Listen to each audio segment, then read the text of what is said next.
Buenos días, mis queridos hermanos. Le ruego a nuestro Dios que nos envíe su Espíritu, que nos capacite para que podamos entender su realidad, su verdad, su perspectiva. Hoy vamos a tratar de entender una reflexión, una realidad que creo que es muy importante entenderla en toda su profundidad, teniendo en cuenta sobre todo la última reflexión, ¿verdad?, que hicimos. Em, Me gustaría deciros, mis queridos hermanos, porque creo que es necesario aclarar todo esto, ¿no? A veces hay personas que me dicen que por qué no trato de suavizar, de presentar ciertos temas, ¿verdad? Para que todo el mundo pueda acudir, ¿verdad? Y entender estas reflexiones. Pero tengo que aclarar esto porque creo que es absolutamente necesario, por varios aspectos. Primero, cuando pusimos el nombre a este ministerio, el último mensaje del cuarto ángel, que en realidad es Cristo que se une al mensaje del tercer ángel, ¿verdad? Eh, Esto es una declaración de intenciones, ¿verdad? Nosotros tenemos un mensaje específico en este ministerio y este mensaje específico es dirigido al pueblo remanente, al pueblo final, ¿verdad? Tiene como propósito preparar el pueblo final. Este pueblo final ha de entender toda la verdad. Lo hemos dicho y me gustaría creer, ¿verdad? Que, que se puede entender que aquí hemos tratado de entender la verdad en toda su profundidad, da igual por lo sorprendente que pueda ser. Es lógico teniendo en cuenta que el enemigo de Dios ha tratado de confundirlo, contaminarlo todo, ¿verdad? Y creo que la última reflexión venía precisamente para tratar de asentar las cosas en su contexto correcto, ¿verdad? Porque tenemos que tener en cuenta una cuestión, la hemos visto en algunas reflexiones, ¿verdad? ¿De qué sirve traer a la gente a la iglesia? Y con esto no quiero decir que no hay que traer a la gente a la iglesia, ¿no? Pero si la iglesia no tiene la doctrina correcta, en condiciones, clara, que es lo que está pasando, ¿verdad? ¿De qué sirve? ¿Será salva esta gente? ¿Con una doctrina errónea seremos salvos? Por eso en muchísimas ocasiones me voy al pueblo judío como ejemplo, ¿verdad? Necesitamos entender que ellos tenían el Evangelio, el Antiguo Testamento, ¿verdad? A los profetas. Pero ¿cómo estaba su doctrina? Estaba errada. Fueron salvos, ¿verdad? Alguien me estaba pidiendo hace días ya y tengo que pedir disculpas porque es que no tengo tiempo. Estoy justo en el periodo de más carga de trabajo que puedo tener en la huerta, ¿verdad? Y tengo 2.500 matas de tomate ya casi. Entonces no tengo tiempo ni para respirar, ¿verdad? Eh, es metafórico, estoy hablando metafóricamente, ¿verdad? Eh, Necesitamos entender que ¿de qué sirve si traemos a la gente a la iglesia si nuestra doctrina no está bien? ¿Verdad? ¿Por qué le fue quitada la gracia al pueblo judío?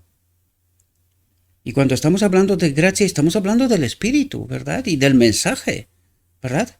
El pueblo judío fue escogido para dar un mensaje al mundo, ¿verdad? ¿Lo han hecho? Y si lo han hecho, ¿qué tipo de mensaje han dado? ¿Verdad? Por eso cuando Cristo vino y les dijo las verdades, lo mataron porque ellos no entendían ni vivían estas verdades. Es decir, el Evangelio. ¿De qué les habló Cristo? ¿Verdad? Pues ahora tenemos que venir en nuestros tiempos. Una doctrina que está contaminada, ¿sirve de algo? Pues si no aprendimos de los judíos, estamos engañados en nuestras expectativas, ¿verdad? Necesitamos entender la verdad. Por esto este ministerio está dedicado expresamente al remanente final. De esto se trata. El Evangelio en términos generales ya lo harán los demás, ¿verdad? Porque atraer a la gente a Cristo, en principio, ha de ser, o sea, no es complicado, ¿verdad? No tiene por qué ser complicado. Pero entender la sana doctrina, tal como tratamos de presentarlo en este ministerio, ¿es fácil? No lo es, queridos. Porque aquellos que tienen títulos, doctorados, maestrías, ¿verdad? No se atreven a salir, o hay muy poquita gente que se atreve a salir del pensamiento único, ¿verdad? De la doctrina que ellos creen y tienen, ¿verdad? Y sin embargo, ¿cuál es la sana doctrina? ¿Qué es lo que tratamos de presentar aquí? Y esto, vuelvo a reiterarlo una vez más, es que tenemos tantos prejuicios y tantas cosas, y lo digo en términos generales, algunos se me enfada, ¿verdad? Que cuando se nos presenta la verdad nos pasa como a los judíos. Estamos tan empapados de estas doctrinas contaminadas que no somos capaces de pensar libres en Cristo con el Espíritu, ¿verdad? Porque si pensaríamos libres en Cristo con el Espíritu, tendríamos la capacidad de discernir lo que es falso de lo que es verdad. Pero me doy cuenta que hay gente que no tienen esta capacidad. Y yo, en su lugar, estaría preocupado. ¿Cuál es el evangelio que vivo? ¿Por qué no me acompaña el Espíritu? ¿Por qué no logro entender la verdad? ¿Verdad? Y esto no trata de juzgar a nadie ni nada por estilo. Simplemente tratamos de mirar en el espejo y sacar de ahí las conclusiones que el espejo nos devuelve, porque el espejo no miente. El espejo devuelve lo que tiene por delante. Entonces, con lo que el espejo me devuelve, yo tengo que tomar decisiones, analizar, arreglar, poner en su sitio las cosas que no están bien. Y si el espejo me está diciendo que mi cara es negra, pero yo creo que es blanca, ¿dónde está el problema? El problema no está en el espejo, queridos. El problema está en mi mente. Porque yo creo algo que no es verdad. Entonces yo tengo que tomar decisiones en lo que el espejo me está diciendo. El espejo no me miente. Me está diciendo exactamente cómo es la realidad. Mi cara está manchada. Por lo tanto, he de limpiarme, ¿verdad? Tengo que tomar decisiones, saber qué es lo que tengo que hacer para poder limpiar mi cara, para que en verdad sea blanca como yo pienso que es, ¿verdad? Aquí utilizo espero que se me entienda porque no soy racista ni mucho menos en absoluto, ¿verdad? Espero que nadie piense lo que no estoy diciendo, ¿verdad? Sino simplemente utilizo una imagen para poder reflejar una realidad. Por lo tanto, es necesario, mis queridos hermanos, que tratemos de ver la verdad tal como es, aun si no la entiendo. Si no entiendo, me tomo tiempo para tratar de entenderlo.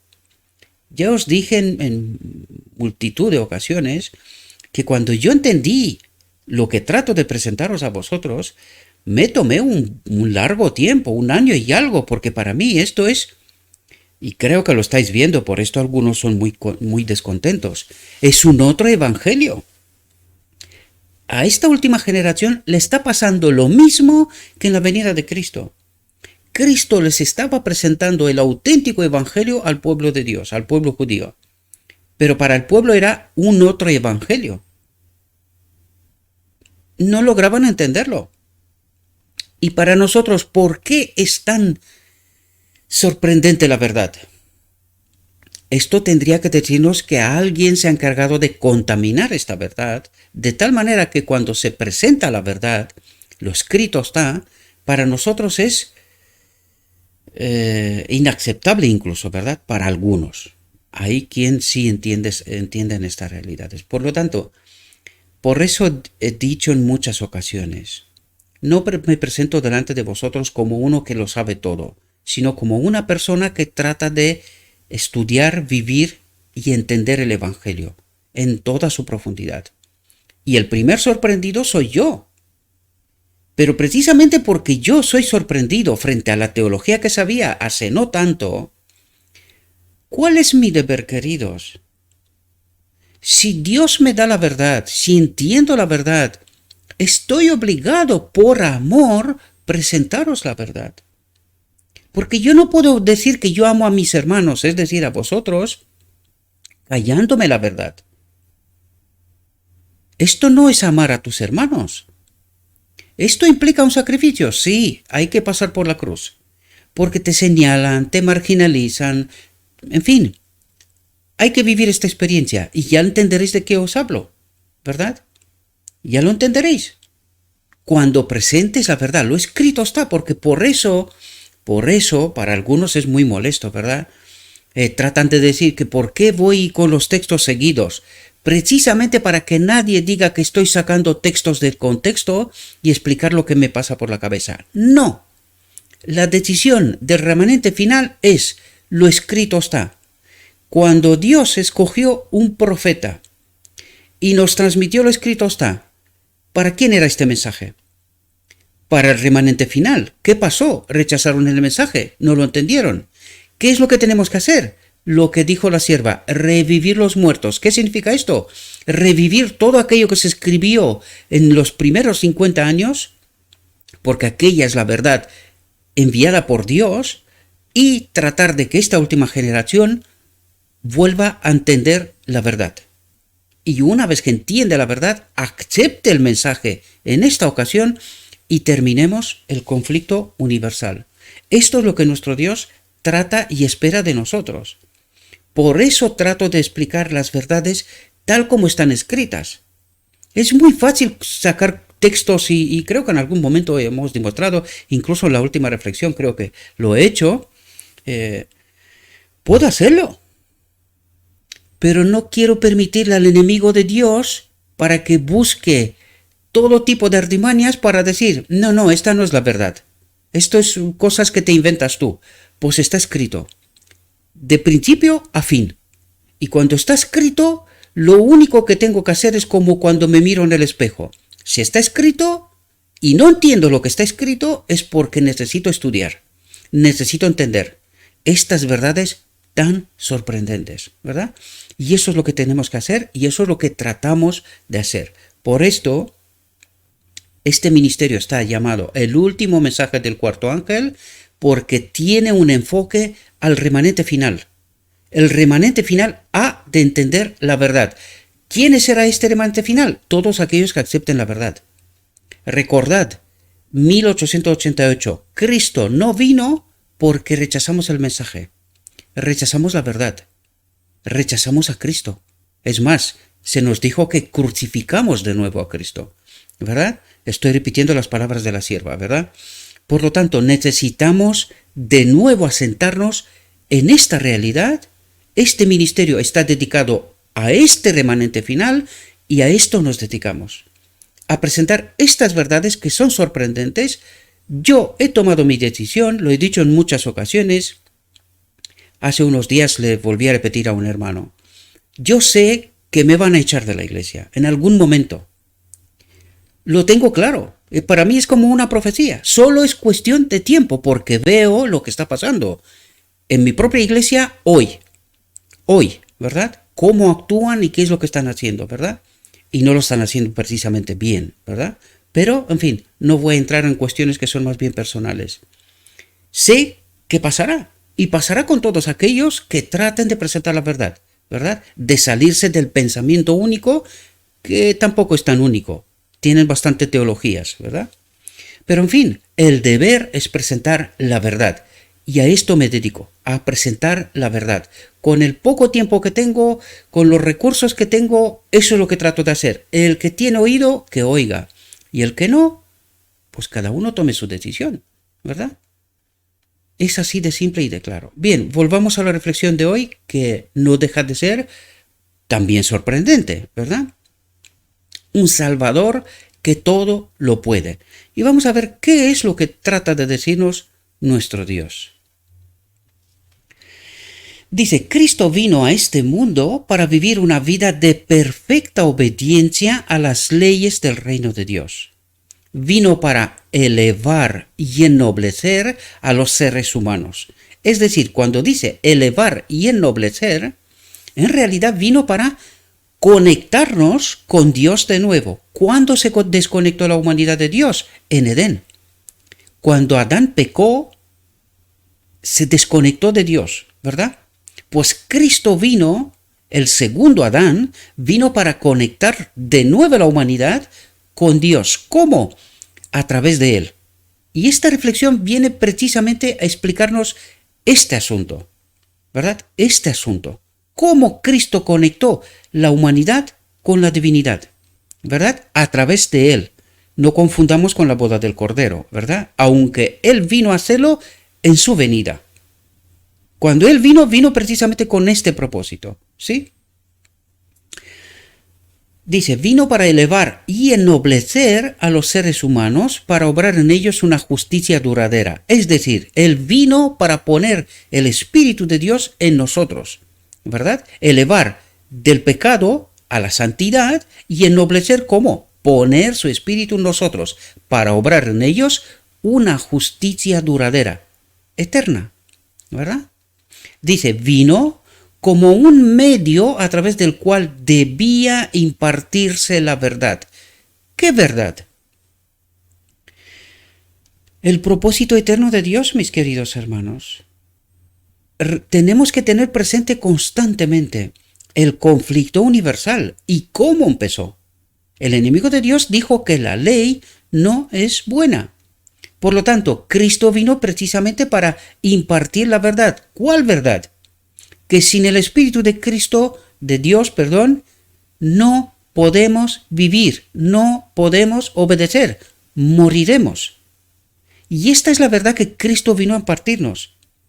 Pero desgraciadamente no la entendimos, ¿verdad? Y hoy es un problema incluso, ¿verdad?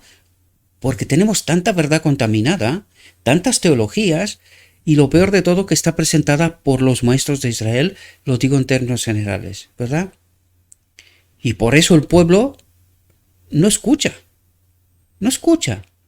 Cuando escucha a un tipo como yo, este está perdido, ¿verdad? Está diciendo tonterías. Pero si dice un pastor, un maestro de Israel, no, esa tiene que ser la verdad. Por eso tuvimos que hacer la última reflexión, ¿verdad? Para tratar de destacar los errores de nuestra teología y el entendimiento de lo escrito está. No es lo que yo digo, no, lo que está escrito, ¿verdad? Y esto vino Cristo a hacer, impartir la verdad. La pregunta es, ¿la entendimos? Eso es lo que tratamos de hacer una y otra vez, mis queridos hermanos, darnos cuenta de cuánta verdad contaminada hay en medio de nosotros. Entonces, ¿cómo vamos nosotros a predicar un mensaje al mundo que es un mensaje contaminado? ¿Para qué traer a la gente a la iglesia en una iglesia que tiene la verdad contaminada? ¿Qué propósito tiene? Y espero que podáis entender de por qué solamente un remanente será salvo, de pie en la venida de Cristo. Salvos serán más, pero vía descanso, ¿verdad? Bajo la teología de la gracia, salvos por fe, por gracia, pasarán al descanso y estarán lo mismo como todos los que han vivido en el lugar santo, ¿verdad? Pero los 144,000 son el pueblo preparado en el día de la expiación y experimentarán la perfección de carácter, lo que trata de decirnos Cristo, ¿verdad? Este pueblo del día de la expiación son los que estarán de pie en la venida de Cristo. Todos los demás estarán bajo la teología del lugar santo, por fe, por gracia, salvos. Ellos no experimentarán la perfección de carácter en vida, no estarán de pie en la venida de Cristo. Y esta es la diferencia que nosotros no logramos entender. Una muestra más de cómo contaminado está nuestro entendimiento, ¿verdad? Porque sí hay una última generación, y esta última generación tiene que ver con el día de la expiación. Todo lo demás tiene que ver con el lugar santo. Por fe y por gracia, teología de Lutero, que viene de Dios también, ¿verdad? Pero la última generación tiene que ver con el día de la expiación, ¿verdad? Tiene que ver con la teología del día de la expiación, del lugar santísimo, ¿verdad? Y esta es la línea de demarcación clara. Unos serán salvos en vida y otros vía descanso, ¿verdad? Y hay una clara diferencia entre unos y otros, ¿verdad? Dice, en Él, en Cristo, se encuentran todas las excelencias necesarias para la perfección absoluta del carácter. Y esto tiene que ver con la última generación. Por eso tratamos de explicar todo lo que estamos explicando, para que se pueda entender. El remanente final experimentará la perfección absoluta del carácter. Esto vino Cristo a demostrar. Pero lo que nosotros no entendemos, y en nuestra mente hay una mezcla, es que nosotros no creemos que Cristo en su venida ha venido para terminar esta obra, aunque Él lo dijo. Pero porque nosotros elegimos mal, elegimos matarlo, elegir a Barrabás y llevar a Cristo a la cruz, no entendimos su obra. Pero es que Él había venido para que en aquel instante el conflicto universal se termine. Pero no lo entendimos, ¿verdad? Él nos dijo antes, Él vino para elevar y ennoblecer a los seres humanos, para obrar en ellos una justicia duradera. Vino para obrar en ellos una justicia duradera. ¿Cómo se obra la justicia duradera? Su Espíritu, el Espíritu del Padre en nosotros. No hay otra forma, ¿verdad? Por lo tanto, ¿qué vino a hacer en su venida? A reconectar la humanidad con Dios y terminar el conflicto. Lo he dicho muchas veces. No estamos dándole la vuelta a la moneda. ¿Y si hubiésemos elegido a Cristo y no lo hubiésemos crucificado? ¿Qué hubiese pasado? Esto es lo que nosotros no queremos aceptar, no queremos entender, y por eso estamos tan mareados con el Evangelio. Porque no entendemos que hay un antes y un después de este rechazo de Cristo. Incluso para el pueblo judío, o sea, en todo. Hay un antes y un después. Por eso no logramos entender la verdad. Y cuando leemos, al no entender bien la verdad, es verdad contaminada, ¿verdad? Porque alguien se ha encargado de que ocurra esto, no entendemos. Y lo mezclamos todo. Y no entendemos que hay una última generación, que hay una clara demarcación, una clara diferencia. Y esta última generación dice, experimentará, es decir, en Él se encuentran todas las excelencias necesarias para la perfección absoluta del carácter. ¿Alguien ha experimentado esto hasta ahora? No, por eso lo rechazamos. Por eso creemos que vamos a pecar hasta que Cristo viene, porque nadie lo ha experimentado. Sin embargo, el remanente final sí experimentará esta condición. Lo hemos explicado claramente en la boda del Cordero, en el decreto divino, es precisamente esto lo que ocurrirá, ¿verdad? A los que lo reciben les da el poder de convertirse en hijos de Dios. ¿Cuándo ocurre esto? A partir de ahora es cuando Cristo modela nuestro carácter y nos lleva a la boda del Cordero, y en la boda del Cordero ocurre precisamente, se nos da este poder de convertirnos en hijos de Dios. Pregunta, ¿los hijos de Dios pecan? Los verdaderos hijos de Dios no pecan. Juan en las Escrituras lo dice claramente. El que peca no es de Dios. Por lo tanto, ¿qué nos trata de decir? Por eso necesitamos entender bien el Evangelio, queridos. Y esta es la gran confusión que tenemos. Por eso mucha gente no cree en una última generación, ¿verdad? A los que lo reciben les da el poder de convertirse en hijos de Dios. La palabra se hizo carne y habitó entre nosotros, llena de gracia y de verdad, y de su plenitud hemos recibido todo. Y gracia por gracia, porque la ley fue dada por Moisés, pero la gracia y la verdad vinieron por Jesucristo, pero el Espíritu, ¿verdad? El Espíritu de Cristo y la verdad vinieron por Jesucristo. Porque eso es lo que vino Cristo a hacer, unir la humanidad con la divinidad a través de su Espíritu, ¿verdad? Porque le obligamos a hacer esto. Si hubiésemos elegido a Cristo, hubiésemos recibido el Espíritu del Padre. Pero porque lo matamos, lo obligamos a que nos mande el Espíritu, su Espíritu, ¿verdad? Para modelar este carácter, porque este carácter quedó claro, patente, que no entendía la verdad, aun cuando el mismo Cristo la trajo, ¿verdad? Nos explicó la verdad, pero no la entendimos, ¿verdad? Por lo tanto, necesita modelar nuestro carácter, preparar una generación que sí entienda esta verdad y elija en verdad, ¿verdad? Porque la última generación ha de hacer una demostración. Ha de hacer una demostración que la ley es buena y la ley se puede obedecer. Y esta es la demostración final.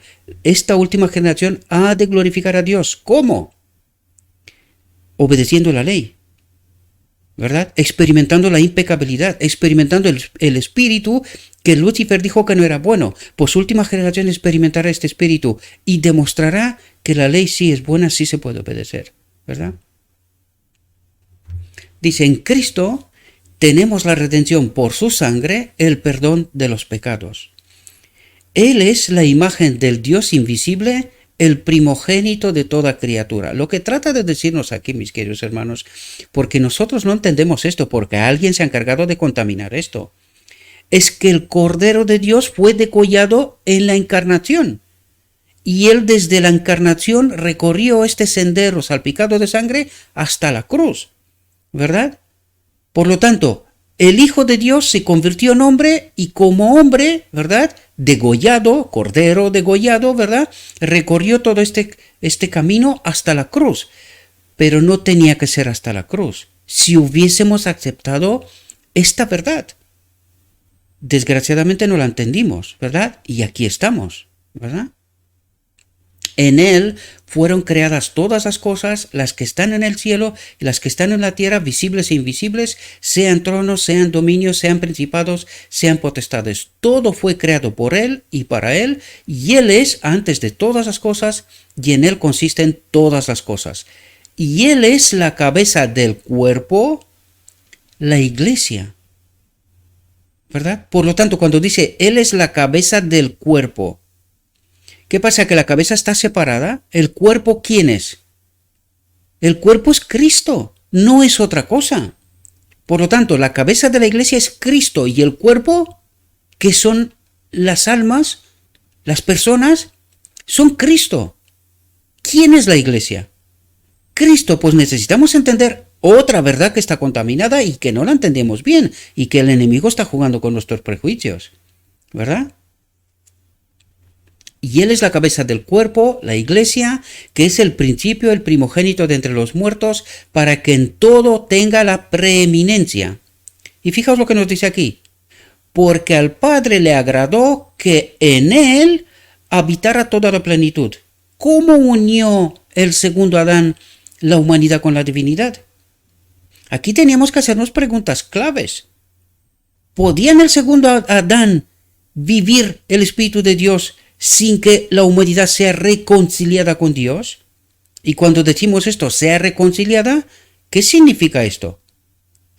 Que alguien pague el precio por el pecado de la humanidad, ¿verdad?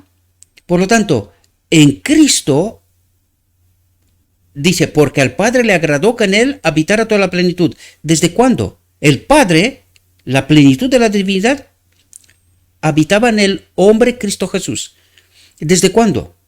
Desde su nacimiento. Y podía vivir Dios en Cristo, el ser humano, es decir, que se haga la unidad, la unión de lo humano y lo divino en Cristo desde su nacimiento sin que el pecado sea pagado. No, entonces, ¿cuándo se pagó el precio por el pecado? El Hijo de Dios, divino, la imagen de Dios, lo dijo antes, él es la imagen del Dios invisible. Pues tuvo que venir a la tierra y pagar este precio, y se convirtió en un ser humano. ¿En quién habitaba el Padre? Porque al Padre le agradó que en él habitara toda la plenitud. Es decir, él mismo, ¿verdad? Pero claro, no entendemos estas realidades. El Padre no podía haber vivido en el hombre Cristo Jesús sin que el pecado sea pagado por toda la humanidad. No podía. Por lo tanto, ¿cuándo se pagó el precio del pecado? Es que no leemos estas cosas y no entendemos, mis queridos hermanos, las profundidades. ¿Cómo puede Cristo unir la humanidad, verdad, con Dios mientras la humanidad está en pecado. No se puede. Alguien tenía que pagar el precio por el pecado. ¿Y entendéis qué pasó en la encarnación? Estamos confusos incluso en esto, ¿verdad? Porque hay gente que piensa que Cristo era un Dios en naturaleza en la tierra. Pues no, aquí nos lo deja claro, porque al Padre le agradó que en Él habitara toda plenitud. Es decir, la plenitud de la divinidad. ¿Quién? El Padre habitaba en el hombre Cristo Jesús, que no deja de ser el Hijo de Dios. No deja de ser el Hijo de Dios. Pero ¿cuál es su naturaleza desde la encarnación hasta la eternidad? ¿Cuál es su naturaleza? ¿Y por qué? Y esto no entendemos, queridos. No logramos entender en toda la profundidad. Porque al Padre le agradó que en Él habitara toda la plenitud. Y habiendo hecho la paz mediante la sangre de su cruz, por el reconciliar consigo todas las cosas, por Él digo, ya sean de la tierra o las del cielo. Y es decir, Él recorre el sendero ensangrentado, salpicado de sangre, ¿verdad?, hasta la cruz. Pero ahora entendemos qué pasó en la cruz, ¿verdad? Porque Él vino, recorrió todo este sendero obedeciendo como el segundo Adán, ¿verdad? Obedeciendo. ¿Hasta dónde? Pues no logramos entender que Satanás trató de matarlo, ¿verdad? Haciéndolo pecar, para que la humanidad no sea unida con la divinidad. Necesitamos entender esta realidad, ¿verdad? Y al matarlo, Lucifer y sus ángeles, el enemigo de Dios, quedó expuesto de cuáles eran sus auténticas intenciones. Matar a Cristo y tener la humanidad presa, ¿verdad? Y por eso la cruz es tan importante, porque Cristo se sometió al Padre que habitaba en Él, ¿verdad?, hasta la muerte.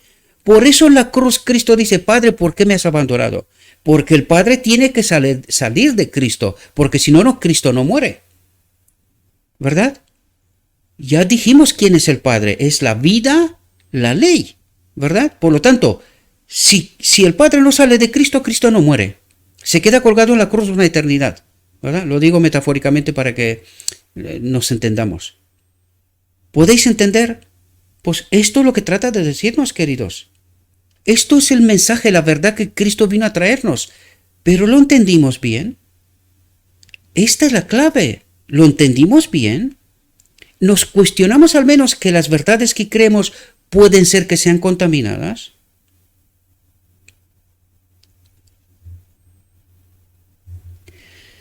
Y a vosotros, que en otro tiempo estabais alejados y erais enemigos en vuestra mente, dice, por las malas obras. ¿Por qué dice erais enemigos en vuestra mente?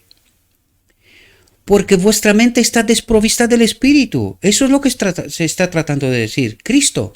Por eso es necesario que el Espíritu habite en nosotros para que nuestra mente sea libre. Porque ahora mismo nosotros creemos que somos libres, pero no lo somos. Sin Cristo no lo somos, ¿verdad?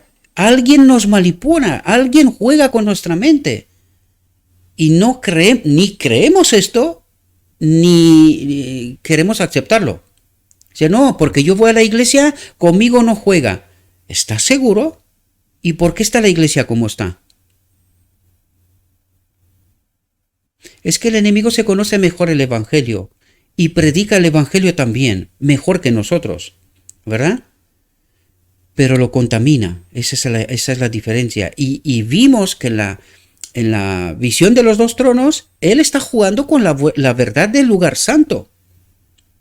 ¿Qué es lo que cree todo el cristianismo hoy? Salvos por gracia, por fe. ¿Y alguien ha entendido el día de la expiación? ¿Y el propósito de Dios? ¿Y que esta última generación ha de glorificar a Dios? ¿Y experimentar la perfección de carácter? ¿Experimentar la unión de lo divino y lo humano? ¿Entendimos esto? No. Aquí todo el mundo es salvo por gracia y por fe. ¿Y esta es la verdad? ¿Esta es la sana doctrina? Esto es el tiempo en que estamos desde 1844, que estamos en el tiempo del lugar santísimo, pero con la teología del lugar santo. ¿Podemos entender? ¿Por qué estamos rechazando constantemente la perfección de carácter, la unión de lo divino y lo humano? ¿Por qué? Porque alguien tiene una teología contaminada. Esta es la auténtica realidad y no queremos asumirla, ¿verdad? Ahora os ha reconciliado en el cuerpo de su carne por medio de la muerte. Y aquí nos habla de la encarnación, ¿verdad? Para presentaros santos e irreprochables ante sus ojos y permanecéis en la fe fundada y firme. Y no os desviéis de la esperanza del evangelio que habéis oído y que ha sido predicado a toda criatura que está bajo el cielo. Pero nos hemos desviado. Repetimos la historia, desgraciadamente, ¿verdad? Fijaos lo que nos dice aquí, para que entendamos que lo que estamos diciendo es verdad. Es verdad. No son ni inventos ni fábulas. Y es verdad desde 1912. Y mucho antes, desde luego. ¿Y cómo hemos llegado a donde estamos? A creer lo que creemos, ¿verdad? Cristo renunció a su alto mando en los atrios celestiales y despojándose de su manto real y de su corona real, revistió su divinidad de humanidad. ¿Qué es lo que nos dice aquí? Cristo renunció a su alto mando en los atrios celestiales. ¿Qué quiere decir esto? Cuando dice que se despojó de sí mismo, ¿qué quiere decir esto? Que él abandonó su naturaleza exclusivamente divina y se convirtió en un ser humano, en el que habita el Padre, ¿no? Es lo que nos dijo antes. Esto es lo que trata de decir. Cristo renunció. Cristo se ofreció como el Cordero de Dios, el que paga el pecado. ¿Entendéis? ¿Y cuándo ocurrió esto? En la encarnación, ¿no? Cristo renunció a su alto mando en los atrios celestiales y despojándose de su manto real, de su divinidad, naturaleza exclusivamente divina, y de su corona real, ¿verdad? Revistió su divinidad de humanidad. Por nosotros se hizo pobre en riquezas y ventajas terrenales para que los seres humanos fueran ricos en el peso eterno de la gloria. Fijaos lo que dice. Tomó su lugar a la cabeza de la familia humana. ¿Qué nos dice? Tomó su lugar, como el segundo Adán, a la cabeza de la familia humana y permanecerá así la eternidad. Pero esto no le quita el hecho de que Él es el Hijo de Dios. ¿Quién le va a quitar esto? Nadie. Nadie. Él es el Hijo de Dios. Seguirá siendo el alto mando en los atrios celestiales. Una vez que se termina el conflicto, Él vuelve a ser el Rey de Reyes. Nos lo dice la Biblia. Pero no en su naturaleza de antes, exclusivamente divina. Porque esta fue el precio por el pecado. ¿Verdad? Él dice, tomó su lugar a la cabeza de la familia humana y consintió en soportar en nuestro favor las pruebas y tentaciones que el pecado ha traído. Es decir, vino a demostrar que la ley es buena y que se puede obedecer siempre y cuando el Padre habita en este templo. ¿Entendemos? Que Él es la ley y la vida. Eso es lo que tratamos de explicar una y otra vez, ¿verdad? Y que es tan sorprendente, ¿verdad? Sin embargo, está escrito. Pero no lo entendemos. ¿Por qué? Porque confiamos en quien no debemos. La cabeza de la iglesia es Cristo. ¿Y confiamos en Cristo, en lo que nos dice Cristo? ¿O confiamos en hombres? Ese es el problema. Podría haber venido con poder y gran gloria, escoltado por una multitud de ángeles celestiales, pero no. Vino en humildad, de baja estirpe, se crió en un pueblo oscuro y despreciado, llevó una vida de pobreza y sufrió a menudo privaciones y hambre. Esto lo hizo para demostrar que las riquezas terrenales y el alto rango no aumentan el valor de las almas a los ojos de Dios. Esto es la escala de valores de este mundo, pero no del reino de Dios, ¿verdad? Por eso Él se sometió en todo a la voluntad del Padre, en todo, ¿verdad? Y según la escala moral del reino de Dios, no de este reino, ¿verdad?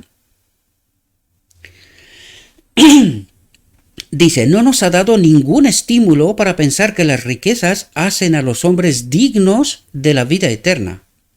Y fijaos lo que nos dice aquí. Dice, aquellos miembros de la iglesia que cuando un hermano se vuelve pobre, lo tratan como si fuera indigno de su atención, ciertamente no aprendieron esto de Cristo. ¿Y de quién lo aprendieron? Del enemigo de Dios.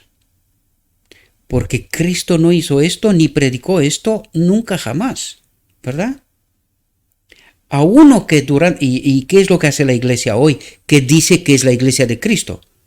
Aquí tendríamos que entender el disparate entre quién es la auténtica iglesia y en qué iglesia estamos. Bajo qué teología y qué entendimientos estamos, ¿verdad? Porque Cristo no predica esto. ¿Y qué es lo que ocurre en la iglesia? Si eres pobre, si no estás preparado, en escuela, si no sé qué, si no vienes de buena familia, si no tienes cierta posición, eres desconsiderado. O vienes de otro país, por ejemplo, eres desconsiderado, ¿verdad? Marginalizado. Esto es lo que está pasando. Y dice, ciertamente no aprendieron esto de Cristo. ¿Cuál es la iglesia? La verdadera iglesia. A uno que durante el ministerio de Salvador se ofreció a seguirlo como su discípulo, Jesús le dijo, las zorras tienen madrigueras y las aves del cielo nidos, pero el Hijo del Hombre no tiene donde reclinar la cabeza. Dice, los que le siguen deben compartir su pobreza. ¿Y qué quiere decir esto? Recordad a los apóstoles, a la iglesia primaria del primer siglo. Lo compartían todo. Y eso es lo que quiere decir. Los que le siguen deben compartir su pobreza. ¿Está ocurriendo esto en medio de nosotros? Si alguno quiere venir en pos de mí, declara que se niegue a sí mismo, tome su cruz y me siga. Así seréis mis discípulos. ¿Cómo seremos sus discípulos? Niéguese a sí mismo, tome su cruz y sígueme. Y miremos a los apóstoles. Miremos a los apóstoles. Algunos tenían negocios, ni más ni menos que Pedro mismo, ¿verdad? Tenía pescadores que pescaban con él. ¿Qué hizo Pedro? Se hizo pobre por el Evangelio. Siguió a Cristo. Confió plenamente en Cristo, que Él es el que nos lo provee todo. Así seréis mis discípulos. Dice, es la sumisión al pecado lo que trae la gran infelicidad del alma. Y ahora, cuando nosotros en este mundo estamos peleando tanto para tener, ¿es este el ejemplo de Cristo? ¿Puede ser este pecado, separación de Dios? ¿Podría ser? Claro, porque por este tener nos viene la vanidad, ¿verdad? Este tener nos ayuda en este mundo, tener la preparación, pertenecer a una familia, tener valores, ¿verdad? Y por culpa de este tener, estamos separados de Dios. No es porque tener es malo. En el reino de Dios lo vamos a tener todo, pero sin pecado. Porque en el reino de Dios lo vamos a tener todo a través de Cristo, con Cristo. Pero aquí, ¿qué nos hace la riqueza? Nos da exclusividad, ¿verdad? Nos consideramos exclusivos, merecedores de algo. Por eso Cristo dijo, difícilmente un rico entrará en el reino de Dios. Podemos entender de por qué, ¿verdad? Es la sumisión al pecado lo que trae la gran infelicidad del alma. Dice, no es la pobreza, sino la desobediencia. Porque claro, cuando tienes, empiezas a vanagloriarte. Y es ahí donde estás perdido, ¿verdad? Sino la desobediencia, lo que disminuye la esperanza del hombre, disminuye las esperanzas del hombre de obtener la vida eterna, que el Salvador vino a traerle. Dice, la verdadera riqueza, la verdadera paz, el verdadero contento, la felicidad duradera, solo se encuentran en la entrega total a Dios. Y cuando dice esto, ¿Cuál es la lección que está detrás? Confianza plena, total, completa en Cristo, que a través de su Espíritu lo tenemos todo lo que necesitamos en cada momento, no lo que nosotros creemos que necesitamos, porque nosotros no nos contentamos ni con el planeta entero, por eso estamos como estamos. Algunos tienen 80% de la riqueza de este planeta está en manos de unos pocos, y el 20% del resto del planeta viven en la pobreza, y algunos en pobreza absoluta. Por lo tanto, algunos tienen casi todo el planeta y aún no se contentan. Aún quieren más. Por lo tanto, sin el Espíritu de Dios, ¿podemos ser libres? ¿Os dais cuenta que el tener nos convierte en esclavos? Es decir, en realidad somos esclavos a este espíritu extraño. Porque este no nos contenta nunca. Siempre queremos ser primeros en todas las cosas. En la iglesia, en el dinero, en las familias, en todo. Por lo tanto, el problema no es el tener, porque en el reino de Dios lo vamos a tener todo. El problema es que al tener nos separamos de Dios. Creemos que somos algo, que merecemos algo. Esta es la clave. ¿Entendemos? Y que no nos gusta, porque ya lo sé que cada vez que trato este tema se nota, ¿verdad? La verdadera riqueza, la verdadera paz, el verdadero contento, la felicidad duradera solo se encuentra en la entrega total a Dios, en la perfecta reconciliación con su voluntad. ¿Cuál es su voluntad? El propósito eterno de Dios, que Él habita en todo ser creado. Y cuando Dios habita en todo ser creado, los seres creados son libres en verdad. Pueden elegir. Esto es lo que trata de decirnos, queridos. Sin su Espíritu, ni tenemos vida, ni somos obedientes. ¿Por qué nos dio los 10 mandamientos? Porque ¿qué es lo que estamos haciendo nosotros? Mentimos, robamos, no respetamos a nadie, deseamos de lo que tiene el vecino o los que están... ¿Qué dice un rico? Que él no es rico, que siempre hay uno más rico que él. ¿Verdad? Pues queremos lo que el otro tiene, más todavía. No me doy cuenta que soy rico más que el 80% del planeta.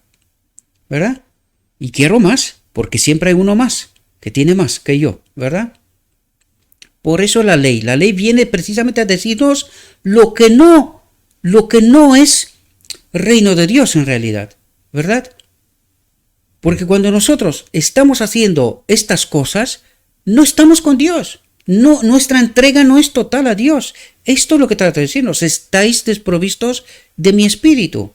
Y sin mí nada bueno podéis hacer. ¿Sí? Hacéis, pero todo lo malo.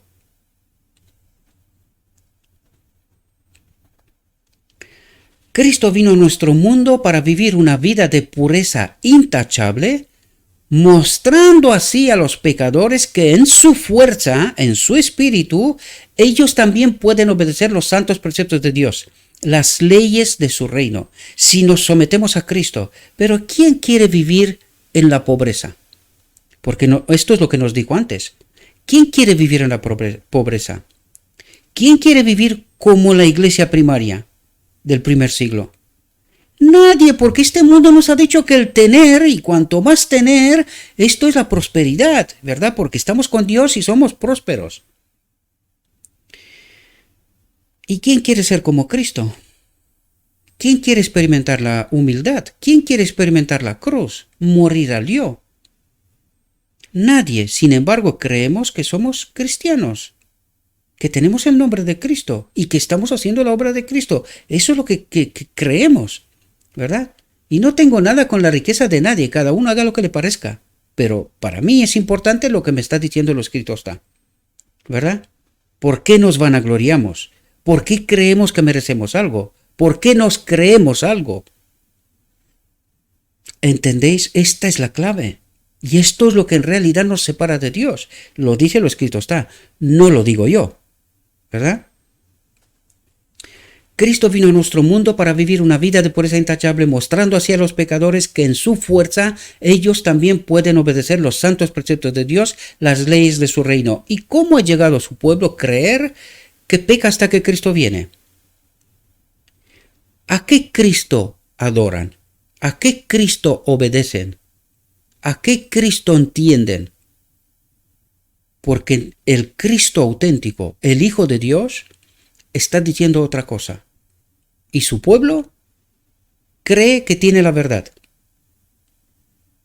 Vino a magnificar la ley y a hacerla honorable por su perfecta conformidad con sus principios. Fijaos lo que dice aquí. Unió la humanidad y la divinidad para que los seres humanos caídos pudieran llegar a ser partícipes de la naturaleza divina y así escapar de la corrupción que hay en el mundo por la lujuria. Y ahora vuelvo a repetir lo que os dije antes. Unió la humanidad y la divinidad. Cristo. ¿Cómo? ¿Podía haberlo hecho sin pagar el precio por el pecado de la humanidad? ¿Podía el hombre Cristo Jesús habitar el Padre en él antes de que el precio por el pecado de la humanidad sea pagado? No. ¿Y cuándo habitó el Padre en Cristo? Desde su nacimiento. Por lo tanto, ¿cuándo se pagó el precio por el pecado para la humanidad? Porque Cristo vino como el segundo Adán, a recorrer el camino del primer Adán que falló, pues él vino a recorrerlo en obediencia, en sumisión constante al Padre. Por lo tanto, ¿podía la humanidad ser conectada con la divinidad en Cristo sin que el pecado fuera pagado? Pues no. No. Por lo tanto, ¿cuándo se pagó el precio por el pecado? Hizo una expiación en la encarnación. La otra expiación fue recorrer el camino de Adán, obedecer hasta la muerte, ¿verdad? El segundo Adán obedeció hasta la muerte, no volvió a pecar, porque acababa de unir la humanidad con la divinidad. Si hubiese vuelto a pecar, ¿qué hubiese pasado? Nos quedamos sin esperanza, queridos. Moriríamos, porque ya no había más cordero. ¿Entendéis? Unió la humanidad y la divinidad para que los seres humanos caídos pudieran llegar a ser partícipes de la naturaleza divina. ¿Cuándo? Primero, a través del Espíritu de Cristo hasta la boda del Cordero, ¿verdad? Y segundo, en la boda del Cordero seremos conectados con el Padre. Lo mismo que el hombre Cristo Jesús. ¿No es el ejemplo en todo? Entonces, ¿quién habitaba en Cristo? El Padre. ¿Y en nosotros? ¿Quién ha de habitar en nosotros? ¿Cuál es el propósito eterno de Dios? Que Dios habite en todo ser creado. ¿Entendéis?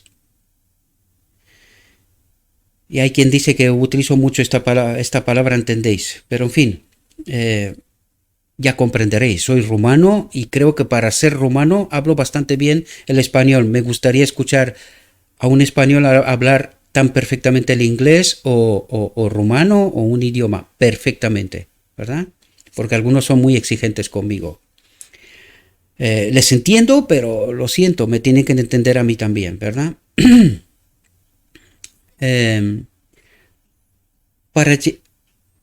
Para que los seres humanos caídos pudieran llegar a ser partícipes de la naturaleza divina y así escapar de la corrupción que hay en el mundo por la lujuria, ¿verdad? ¿Entendéis la obra de Cristo? Esto es la obra de Cristo. En esta frase es la obra de Cristo. Unió la humanidad y la divinidad para que los seres humanos caídos pudieran llegar a ser partícipes de la naturaleza divina. Sin que se pague el precio del pecado, no podía haber sido conectada a la humanidad. ¿Entendéis? Por lo tanto, esto es lo que vino a ser Cristo. Pagó el precio por el pecado, conectó la humanidad con el Padre, porque el Padre habitaba en Cristo en el modelo, y que nosotros teníamos que entender al modelo, elegir lo que está pasando con el modelo y que se termine el conflicto. Por eso, esta última generación necesita entender esta verdad, esta realidad, ¿verdad? Porque otras realidades se han entendido en todas las generaciones, pero no han entendido esta verdad, tal como está en Jesús. Porque, ¿qué verdad está en Jesús? Ya lo vimos, el Padre. El Padre está en Jesús, la verdad, en términos absolutos, ¿verdad? La plenitud de la divinidad. Y así escapar de la corrupción que hay en el mundo por la lujuria. ¿Qué es la lujuria? Yo en todo. Yo. Y cuando es yo, no es Cristo. Y así nos damos cuenta de un mecanismo importante. Cuando Cristo no reina aquí y reina el yo, Cristo no está. Si está Cristo, el yo no está. Si está el yo, no está Cristo. Un mecanismo sumamente importante, ¿verdad? Y fijaos, remate final. Fue del Padre de donde Cristo sacó constantemente el poder que le permitió mantener su vida libre de mancha o de pecado. Fue este poder el que le permitió resistir la tentación. Y aquí nos desmonta doctrina de la Trinidad y un montón de malentendimientos. Un montón. ¿Cómo venció Cristo? Porque Cristo estaba conectado con el Padre. ¿Entendéis? Pues a esto nos invita a nosotros también. Y ahora entendéis de por qué en la venida de Cristo podía haberse terminado el conflicto universal. Pero no lo entendimos, no entendimos esta realidad. No entendimos que el hombre Cristo Jesús estaba conectado con el propósito eterno de Dios. Él es el modelo, esto vino a presentarnos. ¿Querríamos nosotros ser conectados de nuevo con el Padre? Porque este es el fondo del conflicto universal. Lucifer dijo que el Espíritu de Dios en ellos no es bueno. ¿Y qué significaba esto? La vida, la ley. Sin el Espíritu del Padre no podemos vivir en armonía con el carácter de Dios. No se puede. Por eso Cristo es modelo. Fue del Padre de donde Cristo sacó constantemente el poder que le permitió mantener su vida libre de mancha o de pecado. Fue este poder el que le permitió resistir la tentación. ¿Qué es lo que queremos nosotros? ¿O deberíamos querer? Este poder, estar conectados con el Padre. Y esto es lo que ocurre en la boda del Cordero, el decreto divino. Nuestra naturaleza será cambiada, como la del modelo. ¿Ahora podemos entender? Espero, mis queridos hermanos, que esta reflexión os haya podido ayudar. Les ruego, como siempre, no me crean a mí. Os dejaré el enlace del texto original en la descripción del vídeo. Y mis queridos hermanos, oro por vosotros, le ruego a nuestro Dios que envíe su Espíritu y que nos capacite a todos poder entender estas verdades, mis queridos hermanos. Son sorprendentes, lo sé, pero el remanente final aceptará esta verdad, porque si no entiende esta verdad, no sabe cuál es la elección. Y la elección es que queremos ser conectados con el Padre. Queremos participar de la boda del Cordero. Para esto necesitamos prepararnos. Tenemos que tener un carácter idóneo, que es la obra de Cristo en el día de la expiación. Hoy. Esta es la obra de Cristo hoy y nos lleva a la boda del Cordero, donde el Espíritu del Padre será puesto en su casa, en su templo. ¿Verdad? Y a partir de aquel momento podemos obedecer en perfecta armonía como Cristo lo hizo, ¿verdad? Habitando el Espíritu del Padre en nosotros. Os deseo, mis queridos hermanos, que tengáis un próspero día y que en todo lo que os he dicho, os lo he dicho en nombre de Cristo Jesús. Amén.